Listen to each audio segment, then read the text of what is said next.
Asia news world. Ambedkar Konaseema జిల్లా సఖినేటిపల్లి మండలం అంతర్వేది సముద్ర తీరంలో అసాధారణ పరిణామం చోటు చేసుకుంది. సాధారణంగా అలలతో ఉండే సముద్రం 500 మీటర్ల దూరం వెనక్కి తగ్గింది. ఒండ్రుమట్టితో తీరం ఏడారిని తలపిస్తోంది. సాధారణంగా అలలతో ఉండే సముద్రం 500 మీటర్ల దూరం వెనక్కి తగ్గింది. ఒండ్రుమట్టితో తీరం ఏడారిని తలపిస్తోంది.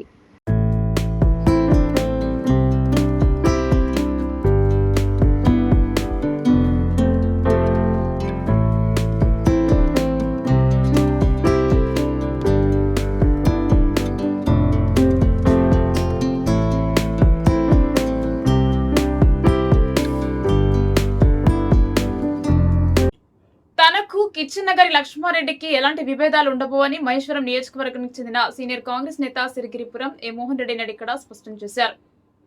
తాను సిడబ్ల్యూసీ మెంబర్ డాక్టర్ వంశచంద్రారెడ్డి మరియు రంగారెడ్డి జిల్లా కాంగ్రెస్ ప్రెసిడెంట్ మరియు కార్పొరేషన్ చైర్మన్ చల్ల నరసింహారెడ్డితో కూడా భేటీ అయ్యానని చెప్పారు. తనకు ముఖ్యమంత్రి రేవంత్ రెడ్డి గారు కాంగ్రెస్ కండువా కప్పిన విషయాన్ని ఆయన ఈ సందర్భంగా గుర్తు చేశారు. వాస్తవానికి తమ మధ్య ఏవైనా విభేదాలుంటే పెద్దోళ్ల దగ్గర కూర్చుని మాట్లాడతామని, అది సమస్య పోతాయని మోహన్ రెడ్డి స్పష్టం చేశారు. స్థానిక సంస్థల ఎన్నికల్లో కాంగ్రెస్ అభ్యర్థుల విజయం కోసం కృషి చేస్తామని కూడా ఆయన పేర్కొన్నారు. అయితే ముఖ్యమంత్రి పాల్గొన్న మీటింగ్ కు తాను వెళ్లానని అన్నారు. అయితే ఆర్కేపురంకు చెందిన దీప భాస్కర్ రెడ్డి బౌన్సర్లను తన పైకి పంపడాన్ని మోహన్ రెడ్డి తీవ్రంగా తోసిపుచ్చారు.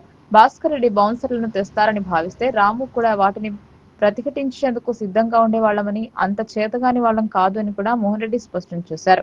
అయితే సీఐ తనను కారులో కూర్చోబెట్టారని, ఇలాంటి ఇబ్బందులు లేకుండా జాగ్రత్తలు తీసుకున్నాడని, తనను ఏమీ అనలేదని అన్నారు. అయితే భాస్కర్ రెడ్డి బౌన్సర్ల విషయాన్ని పార్టీ పెద్దలు ఆలోచించి నిర్ణయం తీసుకోవాల్సిందేనని స్పష్టం చేశారు. తనను పార్టీ నుంచి సస్పెండ్ చేస్తున్నట్టు స్థానిక నాయకులు కొందరు పేర్కొన్నారని, ఎక్కడ కూడా కేఎల్ఆర్ ప్రకటన చేయలేదని గుర్తు చేశారు. తను కాంగ్రెస్ వాదినేనని, రేవంత్ రెడ్డి నాయకత్వంలో కాంగ్రెస్ విజయం కోసం ఖచ్చితంగా పాటుపడతామని కూడా ఆయన వ్యాఖ్యానించారు. తన మీదకి బౌన్సర్లు వచ్చిన సందర్భంలో మహేశ్వరం, రఘుపతి మరియు తన అభిమానులు చాలా మంది అడ్డుగా నిలబడ్డారని, బౌన్సర్ల సంగతి చూస్తామని చెబితే తాను వాదించాలని కూడా చెప్పారు.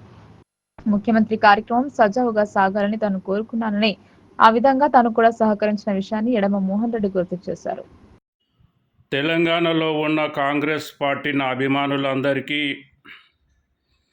నేను కాంగ్రెస్ పార్టీలోనే ఉంటున్న రేవంత్ రెడ్డి నా లీడరు, రేవంత్ రెడ్డి నాకు కాండు వేసిండు. కాంగ్రెస్ పార్టీతో నాకేం ఇబ్బంది లేదు, లీడర్లతో కూడా నాకేం ఇబ్బంది లేదు. కేఎల్ఆర్ ప్రెస్ మీట్లో కూర్చొని నన్ను సస్పెండ్ చేసిన అని కూడా కేఎల్ఆర్ ఏం చెప్పలే. కేఎల్ఆర్ కూడా ప్రెస్ మీట్లో కూర్చొని మోహన్ రెడ్డిని సస్పెండ్ చేస్తున్నా అని ఏం చెప్పలే. ఇక్కడ చిన్న చిన్న పిల్లలు ఏదో పొరపాటు చేయొచ్చు, వాళ్ళను కూడా క్షమించుకుందామంటని చెప్పిన. నిన్న చల్లా నరసింహారెడ్డి జిల్లా అధ్యక్షునితో మన కాన్సెన్స్కి పెద్ద మంచి అబ్జర్వర్గా ఉన్న వంశీచంద్రారెడ్డితోటి ఇద్దరితోటి మాట్లాడడం జరిగింది. ఈ రోజు నుంచి కేఎల్ఆర్కు నాకు కూడా ఏం పంచాది లేదు.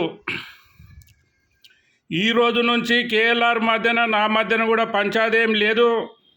కేఎల్ఆర్ నేను ఇద్దరము జిల్లా పెద్ద అధ్యక్షుల దగ్గర కూర్చొని, నేను తప్పు చేస్తే నేను ఒప్పుకుంటా, కేఎల్ఆర్ పొరపాటు చేస్తే ఆయన ఒప్పుకుంటాడు. మా మధ్యనిగా పంచాది ఏం లేదు. ఈ రోజు నుంచి ఇద్దరం కలిసి కాంగ్రెస్ పార్టీ గురించి ప్రచారం చేస్తాం, కలిసికట్టుగా ఉంటాం. కానీ దీప భాస్కర్ రెడ్డి ఆ బొంసాల కథని ఏందో తేల్చాలి అని పెద్దలకు చెప్పిన. ఇప్పటి వరకు రాజకీయాలలో మేము ప్రతిపక్ష పార్టీ వాళ్ళం కొట్లాడినాము, పార్టీలో ఉన్న వాళ్ళం కూడా కొట్లాడుకున్నాం, ఒకరికొకరం దొబ్బుకున్నాం. కానీ మేము లోకల్ వాళ్ళమే ఒకరికి ఒకరు పంచాయతీ పెట్టుకున్నాం. కానీ బయట వాళ్ళని తీసుకొచ్చి, బౌన్సర్లను తీసుకొచ్చి ఎవరం మేము కొట్టిపించుకోలేదు. ఆ సిద్ధాంతం కూడా మా మహేశం నియోజకవర్గంలో ఆల్ పార్టీ లీడర్స్ దగ్గర ఎవరి దగ్గర లేదు. దీపా భాస్కర్ రెడ్డి మొన్న బౌన్సర్లను తీసుకొచ్చి కొట్టిపిస్తాడు అంటే మేము కూడా ముందే ప్రిపేర్ అవుతుంటిమి. మాకు తెలియదు. మేము అభిమాన నాయకుడు ముఖ్యమంత్రి వస్తుండు అని పోయి నిలబడ్డాక అనుకోకుండా చుట్టుముట్టు వచ్చి దొబ్బిర్రు. కానీ అక్కడ నా అభిమానులు తుమ్మలూరు కరుణాకర్ రెడ్డి, సుభాన్పురం రాఘవేందర్ రెడ్డి, నా ముద్దు బిడ్డ మహేశ్వరం రఘుపతి గారు, ఇంకా చాలామంది ఎస్సీ పిల్లలు, ఎస్టీ పిల్లలు వాళ్ళని దొబ్బి నా దగ్గరికి దరిదాపులో కూడా రానివ్వలేదు. ఆడనే అప్పుడే వాళ్ళ కథ తేల్చుతాము అన్నారు. కానీ మన సీఎం మీటింగ్ కాడ గడబడైతే మనకు చెడ్డ పేరు వస్తుంది అని కాంప్రమైజర్ నేనే ఊకున్నా. సిఐ గారు కూడా పోలీసు వాళ్ళు కూడా నన్ను ఒక్క మాట అనలేదు. నా 2 చేతులు పట్టుకొని వాళ్ళ కార్లో తీసుకుపోయి కూర్చునబెట్టి, నీవు బదలామైనా నేను బదలామైనట్టే నా ప్రోగ్రాం ఫెయిల్ అవుతుంది అని సిఐ చెప్పిండు. సిఐ మాట కూడా నేను ఒప్పుకొని మీటింగ్ అయిపోయిన దాకా ఆయన కాళ్ళనే నన్ను కూర్చునబెట్టుకుండు. మీటింగ్ అయిపోయినాక నా కాళ్ళు ఎక్కించేదాకా కూడా ఆయననే బాధ్యత తీసుకుండు.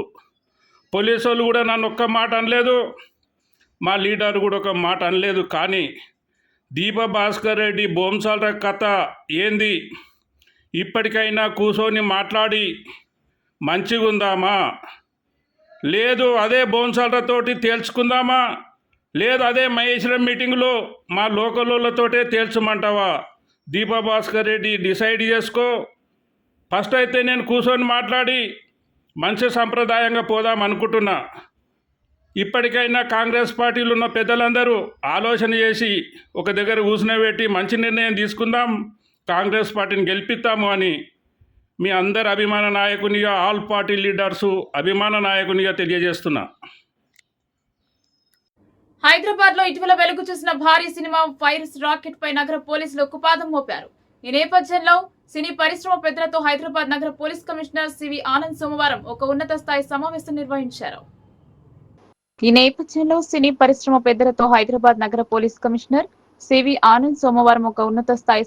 నిర్వహించారు. పైరసీ వల్ల కలిగే నష్టాలు, దాన్ని నివారించడానికి తీసుకోవాల్సిన చర్యలపై ఈ సమావేశంలో చర్చించారు. ఈ సమావేశంలో ప్రముఖ నటులు మెగాస్టార్ చిరంజీవి, వెంకటేష్, అక్కినేని నాగార్జున, నాని, నాగ చైతన్య, రామ్ పోతినేని, దగ్గుబాటి సురేష్ బాబుతో పాటు తెలంగాణ చలనచిత్ర అభివృద్ధి సంస్థ చైర్మన్ దిల్ రాజు పాల్గొన్నారు. నందమూరి బాలకృష్ణను కూడా ఈ సమావేశానికి హాజరు కావాలని పిలుపు అందినప్పటికీ ఆయన వెళ్లలేదు. పైరసీ వెబ్సైట్ల ద్వారా సినిమాలు మాత్రమే కాకుండా వాటిని సందర్శించిన వారి డేటాను కూడా సైబర్ నేరాలకు, ఆర్థిక మోసాలకు, డిజిటల్ అరెస్టులకు దుర్వినియోగం చేస్తున్నారని కమిషనర్ సివి ఆనంద్ వెల్లడించారు. సినిమా పైరసీ 2 ప్రధాన మార్గాలలో జరుగుతోందని పోలీసుల దర్యాప్తులో తేలిందని వివరించారు. ఒకటి, థియేటర్లలో మొబైల్ ఫోన్లతో రహస్యంగా రికార్డ్ చేయడం. రెండోది, సినిమా విడుదల కాకముందే డిజిటల్ డిస్ట్రిబ్యూషన్ సిస్టమ్స్ పై సైబర్ దాడుల ద్వారా కాపీలను పొందడం. తమ విచారణలో పైరసీకి 2 ప్రధాన మార్గాలు బయటపడ్డాయని సివి ఆనంద్ చెప్పారు. తమిళ ఎంవి, టైల్ బ్లాస్టర్స్, మూవీ రూల్స్ వంటి పైరసీ పోర్టల్స్ ను పోలీసులు గుర్తించారు. ఇవి ఆన్లైన్ గేమింగ్, బెట్టింగ్ ఆపరేటర్ల వంటి స్పాన్సర్ల ద్వారా డబ్బు సంపాదిస్తున్నట్లు తేలింది. టొరెంట్ సైట్లు, టెలిగ్రామ్ ఛానళ్లు, అక్రమ స్ట్రీమింగ్ ప్లాట్ఫామ్ల ద్వారా పైరసీ ఫైల్స్ విస్తృతంగా వ్యాప్తి చెందుతున్నాయని పేర్కొన్నారు. పైరసీని అరికట్టడానికి సైబర్ సెక్యూరిటీ పద్ధతులను పటిష్టం చేయాలని కమిషనర్ సూచించారు. తెలంగాణ రాష్ట్రంలోని రంగారెడ్డి జిల్లా బడంపేట మున్సిపల్ కార్పొరేషన్ పరిధిలో ఉన్న గుర్రంగూడలో ఒక జటిలమైన సమస్యతో గ్రామ రైతాంగం సతమతమవుతున్నారు. ఈ సమస్య దాదాపు 6 దశాబ్దాలకు పైనుంచి పెండింగ్ లో ఉండడంతో ఎటు పాలుపోక రైతులు ఆందోళన చెందుతున్నారు. తమ ఆధీనంలో ఉన్న వ్యవసాయ భూములు క్రమబద్ధీకరణ కాక ఆవేదన చెందుతున్నారు.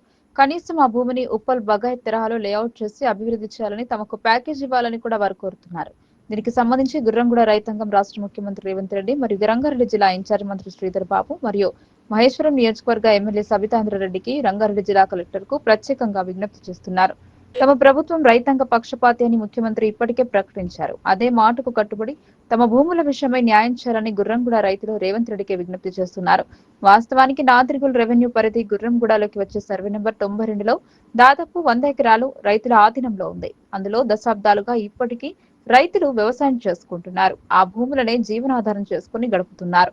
తాజాగా భూముల ధరలకు రెక్కలు రావడంతో రైతులు అనుభవిస్తున్న భూములకు పట్టాలు ఇవ్వాలా వద్దా అనే మీమాంసలో ప్రభుత్వం ఉన్నట్టు తెలుస్తోంది. అయితే అలా కాకుండా ప్రత్యామ్నాయ పద్ధతులను అవలంబించినప్పటికీ తమకు సమ్మతమేనని రైతులు అంటున్నారు. స్థలం తమ ఆధీనంలో ఉన్నప్పటికీ వాటికి పట్టాలు ఇవ్వకపోవడంతో రైతుల్లో మానసిక ఆవేదన నెలకొంది. మంత్రిగా సబితాంద్రెడ్డి ఉన్నప్పుడు ఈ స్థలాలను రెగ్యులరైజ్ చేయడం లేదా ప్రత్యేకంగా ఒక ప్యాకేజ్ ని ప్రకటించడానికి ప్రయత్నాలు జరిగాయి. ఎకరానికి 700 చదరపు గజాలు ఇచ్చే విధంగా కూడా ఒక దశలో ఎమ్మెల్యే నుంచి సానుకూలత వ్యక్తమైంది. అయితే కారణాలు ఏమైనప్పటికీ ఆ ప్రతిపాదన ఇప్పటికీ పెండింగ్ లోనే ఉంటుంది.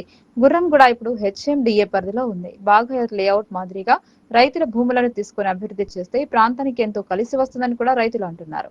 తమకు ప్యాకేజ్ ప్రకటించి భూములను అభివృద్ధి చేయాలని కూడా రైతులు కోరుతున్నారు. సర్వే నంబర్ 92లో దీర్ఘకాలికంగా అపరిష్కృతంగా ఉన్న ఈ సమస్యకు సంబంధించి ఇప్పటికే రైతులు ఎక్కని గడప దిగని గడప లేదు. కేవలం వ్యవసాయం చేసుకోవడానికి తప్ప వేరే ఏ ఇతర అవసరాలకు కూడా ఈ భూమిని వినియోగించలేని దుస్థితి ఉందని కూడా రైతులు ఆవేదన వ్యక్తం చేస్తున్నారు. ప్రభుత్వంలో ఏ పార్టీ ఉన్నప్పటికీ తమకు న్యాయం చేయాల్సిన బాధ్యత పాలకులపై ఉందని వారు అంటున్నారు.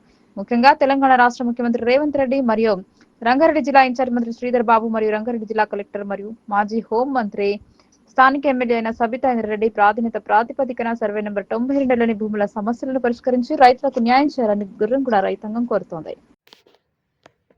ఇప్పుడు మనం తెలంగాణ రాష్ట్రంలోని రంగారెడ్డి జిల్లా బడగపేట మున్సిపల్ కార్పొరేషన్ లిమిట్స్లో ఉన్న గుర్రంగూడ గ్రామంలో ఉన్నాము. ప్రత్యేకించి ఈ గ్రామంలో ఒక ప్రధానమైన సమస్య గత 6 దశాబ్దాలుగా ఉండడం విశేషం. దీనికి సంబంధించి రైతులు గత ఎన్నో సంవత్సరాలుగా ఈ భూములు తమకు కేటాయించాలంటూ వాళ్ళు ప్రత్యేకంగా విజ్ఞప్తి చేయడం జరుగుతూ వస్తున్నది. ప్రభుత్వాలు మారుతున్నాయి, మంత్రులు మారుతున్నారు, ముఖ్యమంత్రులు మారుతున్నారు, ప్రజాప్రతినిధులు మారుతున్నారు, మున్సిపల్ కార్పొరేషన్ పాలకవర్గం కూడా మారుతున్నప్పటికీ ఇప్పటికి కూడా గుర్రంగూడ గ్రామంలో ఉన్న సర్వే నెంబర్ 92లో పరిస్థితులు ఆగమ్య గోచరంగా ఉన్నాయి. దాదాపు సర్వే నెంబర్ 92లో 100 ఎకరాల దాకా భూమి ఉంది.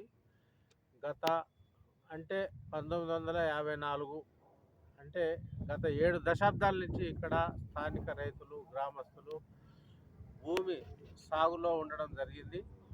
అయితే ఈ భూమిని అమ్మలేని పరిస్థితి, కొనలేని పరిస్థితి ఉంది. రైతుల కబ్జాలో ఉన్నప్పటికీ వాటిని రెగ్యులరైజ్ చేయమంటూ అనేక దశాబ్దాలుగా రైతాంగం కోరుతూ వస్తున్నది. అయితే గతంలో కాంగ్రెస్ ప్రభుత్వాలు ఉండొచ్చు, బీఆర్ఎస్ ప్రభుత్వం ఉండొచ్చు, ఏ ప్రభుత్వం అధికారంలో ఉన్నప్పటికీ కూడా వీళ్ళ సమస్యను పరిష్కరించకుండా నాన్స్తూ వస్తుండడంతో రైతాంగం గుర్రంగూడకు చెందిన వారు త్రిశంకు స్వర్గంలో కొట్టుమిట్టాడుతున్నారు. ఇది నాదర్గుల్ రెవెన్యూ పరిధిలో ఈ 100 ఎకరాల భూమి ఉంది. దీనికి సంబంధించి ఇప్పటికి కూడా ఈ భూమిని క్రమబద్ధీకరణ చేయడం కోసం చేస్తున్న ప్రయత్నాలు ఒక కొలిక్కి రాకపోవడమే కాకుండా రైతులు అనేక మంది కూడా చనిపోవడము లేదా జబ్బునపోవడం కూడా జరిగింది. అయితే భూమి కళ్ళ ముందు ఉన్నప్పటికీ ఆ భూముల్లో 7 దశాబ్దాలుగా వ్యవసాయం చేసుకొని జీవనం సాగిస్తున్నప్పటికీ వాటికి మానవతా దృక్పథంతో ఈ భూమిని తమకు పేరున రెగ్యులరైజ్ చేసి పట్టాలు ఇవ్వాలని వారు ప్రధానంగా కోరుతున్నారు. ఈ నియోజకవర్గం నుంచి ఎన్నికైన ఎమ్మెల్యేలు కావచ్చు, మంత్రులు కావచ్చు, దీని విషయం ఎలక్షన్ టైంలో సరైన హామీ ఇవ్వడం, రెగ్యులరైజ్ చేస్తామంటూ చెప్పడం, పట్టాలు ఇచ్చి ఆదుకుంటామని అనేకసార్లు చెప్పినప్పటికీ 5 ఏళ్లకు ఒకసారి ఎన్నికలు వస్తూనే ఉన్నాయి, పోతూనే ఉన్నాయి. ఇప్పటికి కూడా వాళ్ళకి ఈ భూమికి సంబంధించి, ఇక్కడ పచ్చని పొలాలకు సంబంధించి వాళ్ళకు పూర్తి హక్కు లేకపోవడం శోచనీయం. ఈ భూములకు సంబంధించి ఇప్పటికీ తమ పేరు మీద ఇప్పుడు హెచ్ఎండిఏ పరిధిలో ఈ భూమి ఉండడం మరొక విశేషం. హెచ్ఎండిఏ పరిధిలో ఉన్న ఈ భూమిని రైతాంగం పేరు మీద పట్టాలు ఇవ్వడానికి చట్టం ఒప్పుకుంటుందా లేదా అనే మీనమేషాలు కూడా ఉన్నాయి. హెచ్ఎండిఏ పరిధిలో ఒకవేళ ప్రభుత్వం వేరే అవసరాలకు తీసుకుంటే గనక రైతులు కూడా సుముఖత వ్యక్తం చేస్తున్న పరిస్థితి. గతంలో దీనికి సంబంధించి అప్పట్లో మంత్రిగా ఉన్న ఇప్పటి మహేశ్వరం నియోజకవర్గం ఎమ్మెల్యే సబితా ఇంద్రారెడ్డి గారు కూడా రైతులతో అనేక సార్లు చర్చించారు.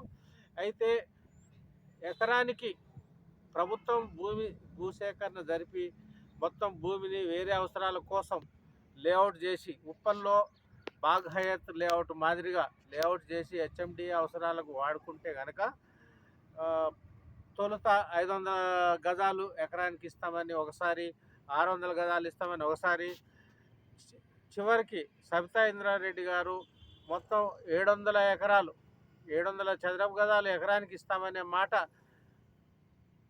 విషయమై హామీ ఇచ్చినప్పటికీ అది కార్యరూపం దాల్చలేదు.